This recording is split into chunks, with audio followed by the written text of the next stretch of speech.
বাঁধে প্রায় 250 মিটার ফাটল দেখা গেছে। আতঙ্কে গ্রামবাসীরা। যুদ্ধকালীন তৎপরতায় শুরু হয়েছে নদী বাঁধ মেরামতের কাজ। বাঁধের ভাঙা অংশ দিয়ে রাতের জোয়ারে জল ঢুকে প্লাবনের আশঙ্কা থাকায় ক্ষতিগ্রস্ত জায়গায় দ্রুত মেরামতির কাজে নেমে পড়েন স্থানীয় বাসিন্দারা। আপাতত পলিথিন চাপা দিয়ে বাঁধ ঘিরে রাখার চেষ্টা চলছে। দেখুন সেই ছবি। আমাদের নদী বাঁধ খুব ভেঙে, তো প্রত্যেক বছরে আমাদের এইভাবে দুর্নীতি হচ্ছে, ভেঙে যাচ্ছে। আমরা প্রশাসন থেকে আমাদের কোনো দায়িত্ব নেই, এবং আমাদের পঞ্চায়েত থেকে সদস্য এসেছিল, ওরাই এসে দেখে দেখে চলে গেছে। ওদের কোনো গুরুত্ব নেই।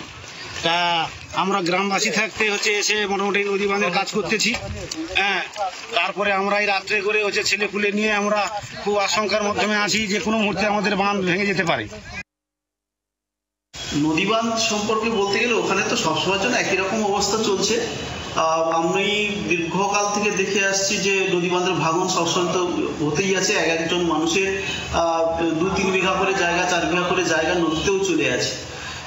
এখন বর্তমান আমরা ইরিগেশন দপ্তরে বারবার করে ছুটে বেড়াচ্ছি, সেখানেও বারবার করে অ্যাপ্লিকেশন থেকে শুরু করে বিধায়ক থেকে শুরু করে সবাইকে আমরা বলছি এবং অ্যাপ্লিকেশনও দিচ্ছি যাতে নদী বাঁধে একটা পাকাপোক্ত জায়গা তৈরি হোক। বাংলার আওয়াজ, বাঙালির আবেগ, জি 24 ঘন্টা।